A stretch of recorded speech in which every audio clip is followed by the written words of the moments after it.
ఏది అయినా ట్రై చెయ్యి ఆచి చికెన్ మసాలా. ఆచి చికెన్ మసాలా. అనుకున్నదొక్కటి అయ్యిందొక్కటి. బోల్తా కొట్టింది ట్రంప్ స్ట్రాటజీ. రష్యా నుంచి భారత్ కు చమురు దిగుమతికి చెక్ పెడదామనుకున్న ట్రంప్ కు యుద్ధం షాక్ ఇచ్చింది. చమురు దిగుమతిని ఆపడానికి భారత్ పై అత్యధిక సుంకాలు విధించిన ట్రంప్ ఇరాన్ ఇజ్రాయెల్ యుద్ధంతో వ్యూహం రివర్స్ అయ్యింది. ఇప్పుడు అదే ట్రంప్ రష్యా నుంచి భారత్ కు చమురు దిగుమతికి గ్రీన్ సిగ్నల్ ఇవ్వాల్సి వచ్చింది. రష్యాను ఆర్థికంగా దెబ్బ కొట్టాలనుకున్న ట్రంప్ ఇప్పుడు యుద్ధంతో రష్యా లక్కీ ఛాన్స్ కొట్టేసింది.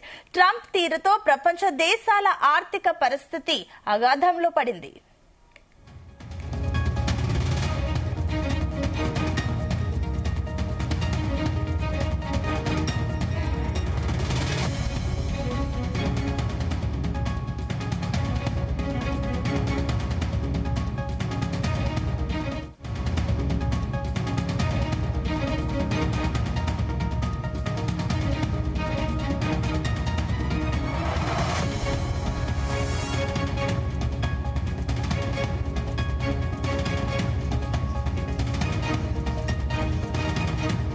ట్రంప్ స్ట్రాటజీ బోల్తా కొట్టింది. రష్యా నుంచి భారత్ కు చమురు దిగుమతికి చెక్ పెడదామనుకున్న ట్రంప్ కు యుద్ధం షాక్ ఇచ్చింది.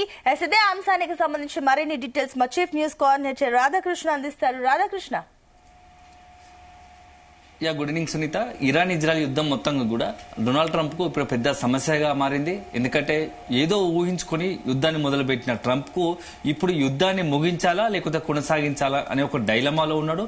సో మొదటి నుంచి కూడా ట్రంప్ ఎప్పుడైతే అమెరికాకు రెండవసారి అధ్యక్షుడు అయ్యాడో ఆ తర్వాత అతను తీసుకుంటున్న నిర్ణయాలన్నీ కూడా ఒక రకంగా వికటిస్తున్నాయని చెప్పవచ్చు. ఏదో మొత్తం ప్రపంచ దేశాలపైన అన్ని దేశాలపైన ఆధిపత్యం చెలాయించాలనే ఒక ఉద్దేశంతో ఆ ట్రంప్ తీసుకుంటున్న నిర్ణయాలన్నీ కూడా మొత్తంగా అమెరికాకే ఒక రకంగా ఇబ్బందికర పరిణామాలుగా మారుతున్నాయని చెప్పవచ్చు. సో ఒక జనరల్ గా ఇటీవల కాలంలో యుద్ధంతో అనేక సమస్యలకు ఇప్పుడు డొనాల్డ్ ట్రంప్ ఒక కారణంగా మారుతున్నాడు. సో కొద్ది రోజుల క్రితం మనం చూసాం మొత్తంగా కూడా ప్రపంచ దేశాలకు సంబంధించినటువంటి ఏదైతే అత్యధిక సుంకాలు విధిస్తూ కొన్ని సుంకాల విషయంలో తను కొన్ని నిర్ణయాలు తీసుకున్నాడు. అందులో భారత్ కూడా, ఎందుకంటే మొదటి నుంచి కూడా భారత్ అమెరికాకు కొంత డొనాల్డ్ ట్రంప్ కు వ్యక్తిగతంగా ప్రధాని నరేంద్ర మోడీ డొనాల్డ్ ట్రంప్ కు వ్యక్తిగతంగా మంచి సత్సంబంధాలు ఉన్నాయి.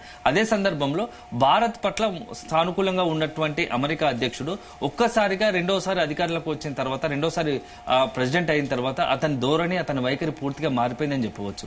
ఒకవైపు భారత్ కు చాలా అనుకూలము, మోడీ తనకు అత్యంత సన్నిహితుడు అని చెప్తూనే మరోవైపు అదే భారత్ కి సంబంధించి అతను భారత్ కి ఇబ్బంది కలిగేలా అనేక నిర్ణయాలు తీసుకుంటున్న పరిస్థితి కనబడుతుంది. సో మొదటగా మనం చూస్తాం రష్యాకు సంబంధించి ఇటీవల కాలంలో రష్యా నుంచి పెద్ద ఎత్తున చమురును భారత్ దిగుమతి చేసుకుంటుంది.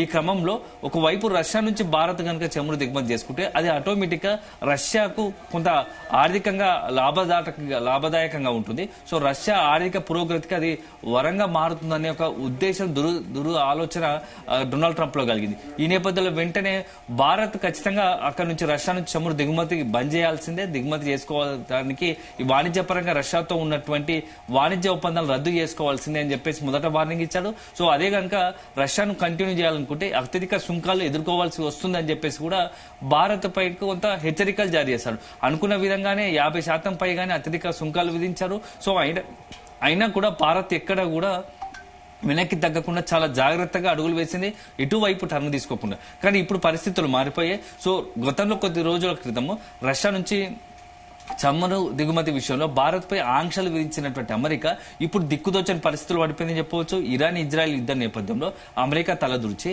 మొత్తం ఇరాన్ ఒకవైపు యుద్ధం చేసి ఇరాన్ తమ చెప్పు చేతుల్లో పెట్టుకుని గల్ఫ్ కంట్రీస్ తో పాటు ఇరాన్ దగ్గర ఉన్నటువంటి ఈ యొక్క, ఎందుకంటే అర్మా జలసంధితో పాటుగా మొత్తం ఈ యొక్క చమురుకు సంబంధించి గ్యాస్ సంబంధించి ఆధిపత్యం చెలాయించవచ్చు, మొత్తం ప్రపంచ దేశాలను తన గుప్పిట్లో పెట్టుకోవచ్చు అనే ఒక దురాలోచన అమెరికా కలిగింది. అందుకోసం ఇరాన్ ను టార్గెట్ గా చేసుకుని మొత్తంగా యుద్ధం చేసింది. సో అయతుల్లా ఖమేనీని ఫిబ్రవరి 28 రోజున హతమార్చింది. అయతుల్లా ఖమేనీతో పాటు ఇరాన్ సుప్రీంగా ఉన్నటువంటి అయతుల్లా ఖమేనీతో పాటు కీలకమైనటువంటి నాయకత్వాన్ని అంతా కూడా చంపేసింది. సో వన్స్ వాళ్ళను టార్గెట్ గా చేసుకుని, ఎందుకంటే కొద్ది నెలలుగా కూడా అయతుల్లా ఖమేనీకి సంబంధించి అదే కీలక నేతలకు సంబంధించినటువంటి మూవ్మెంట్ పసిగట్టినటువంటి అమెరికా సో ఎటకేలకు అతన్ని టార్గెట్ గా తీసుకొని చంపేసింది. సో వన్స్ అయతుల్లా ఖమేనీని కనుక హతమారిస్తే అది ఆటోమేటిక్ గా మొత్తం ఇరాన్ తమ చేతుల్లోకి వస్తుందని చెప్పేసి డొనాల్డ్ ట్రంప్ భావించాడు. కానీ అక్కడే ఆ డొనాల్డ్ ట్రంప్ మొత్తం వ్యూహం బెడ్స్ కొట్టిందని చెప్పవచ్చు.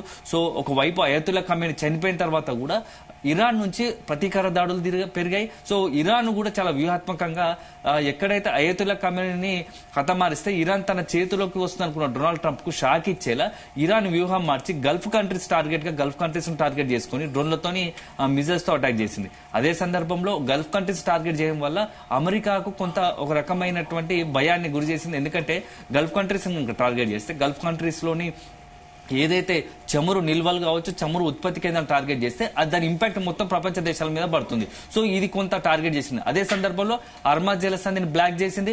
అర్మా జలసంధి తన గుప్పిట్లో ఉంచుకొని అర్మా జలసంధిలో ఉన్నటువంటి వాణిజ్య నౌకలు, ముఖ్యంగా చమురు గ్యాస్ నౌకలు అన్నింటినీ కూడా అక్కడ బ్లాక్ చేసింది.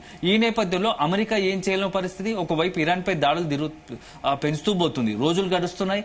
దాని ఇంపాక్ట్ మొత్తం ప్రపంచ దేశాల మీద పడుతుంది. ప్రపంచ దేశాలు, భారత్ తో పాటు అనేక దేశాలు మొత్తం గ్యాస్ అదేవిధంగా చమురుకు సంబంధించి కొంత ఇంపాక్ట్ కనబడుతోంది.